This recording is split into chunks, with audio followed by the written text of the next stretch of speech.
PCS का मुझे लगता है ना मेरा सपना टूट गया। वो दुख मेरा बहुत अंदर का दुख है।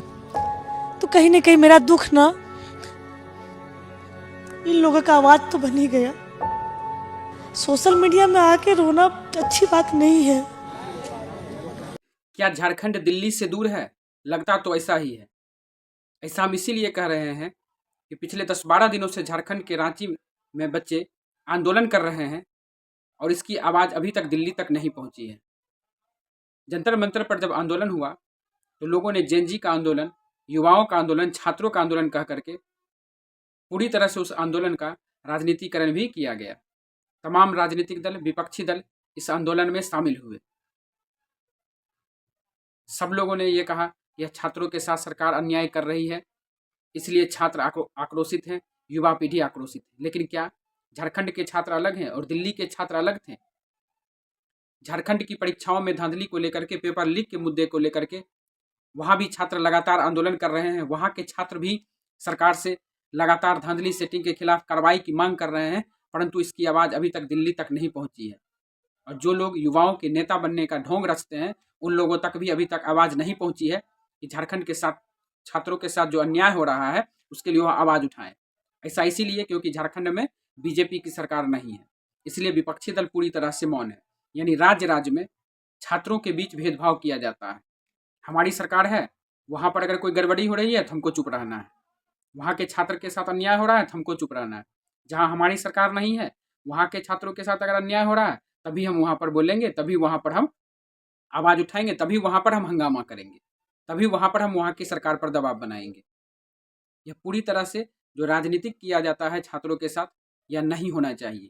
और झारखंड के साथ, छात्रों के साथ जो अन्याय हो रहा है, इसमें देश के सभी बच्चों को, सभी लोगों को एकजुटता के साथ झारखंड के बच्चों के लिए आवाज़ उठानी चाहिए।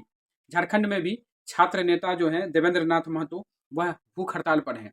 छात्रों की हितों के लिए, छात्रों के हितों की रक्षा के लिए, पेपर लीक, धांधली सेटिंग के खिलाफ लगातार वह भूख हड़ताल कर रहे हैं। उनका मुद्दा है कि प्रतियोगी परीक्षाओं में जो धांधली सेटिंग हो रहा है उस पर रोक लगे। 14वीं जेपीएससी की जो परीक्षा हुई थी, प्रारंभिक परीक्षा, उसको रद्द करने की मांग किया जा रहा है, क्योंकि उनका कहना है कि यह परीक्षा पूरी तरह से साफ सुथरी और फेयर एग्जाम नहीं हुआ था। साथ ही साथ जो कथित पेपर लीक हुई उसकी जांच होनी चाहिए, भर्ती प्रणालियों में सुधार होनी चाहिए, वहाँ के छात्रों की ये मांग है। वादा मत करो कि आप 5 लाख नौकरियां दोगे। अगर आप 5 लाख नौकरियां नहीं दे सकते तो बोलो कि तुम जाओ बाहर, तुम मजदूरी करो, तुम जो कर सकते करो, हम नौकरी नहीं दे सकते। अभय तिवारी कौन है? सीजीएल का रैंक 2 टॉपर। उनकी पत्नी पे आरोप है, उनका अपने पत्नी का करवाया, भाई का करवाया, साला का करवाया, लेकिन अभी तक सीआईडी।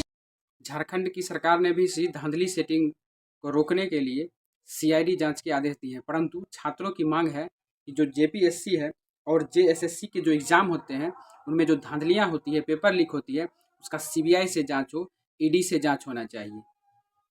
पूरी तरह से यह छात्रों का विशुद्ध आंदोलन है, शांतिपूर्ण ढंग से और सही ढंग से यह आंदोलन हो रहा है।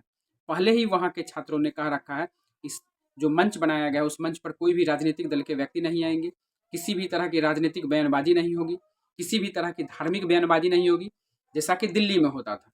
दिल्ली में राजनीतिक दल के लोग आते थे, धार्मिक बयानबाजी होती थी, और इसके वजह से झारखंड के छात्रों ने पूरी तरह से रोक लगा दिया है कि वहाँ पर किसी तरह की धार्मिक बयानबाजी नहीं हो, राजनीतिक दल के लोग नहीं आएंगे। यही वजह है कि तमाम जो राजनीतिक दल के लोग हैं इस छात्र आंदोलन से खुद को दूर रखे हुए हैं, क्योंकि जितने भी राजनीतिक दल हैं और जहाँ भी उनकी सरकारें हैं, सभी जगहों पर पेपर लीक की घटनाएं घटित होती ही है, सभी जगहों पर धांधली की शिकायतें आती है, सभी जगहों पर सरकारें चाहे कोई भी हो, छात्रों के साथ अन्याय होता ही है। तो इसलिए सब लोग उससे दूर बने हुए हैं। ज़रूरत है ज़्यादा से ज़्यादा लोगों को आवाज़ उठाने की, ज़रूरत है इस मुद्दे को भी दिल्ली तक पहुंचाने की, ज़रूरत है इस मुद्दे पर भी झारखंड के लोगों को साथ देने की, झारखंड के बच्चों के साथ खड़ा रहने की। अगर आप हमारे इस वीडियो से सहमत हैं, हमारे वीडियो को शेयर कीजिएगा, और आप स्वयं भी अगर सोशल मीडिया पर वीडियो बनाते हैं, क्रिएटर हैं, तो झारखंड के बच्चों के लिए, झारखंड के छात्रों के साथ जो अन्याय हो रहा है उसके लिए आवाज़ ज़रूर उठाइए।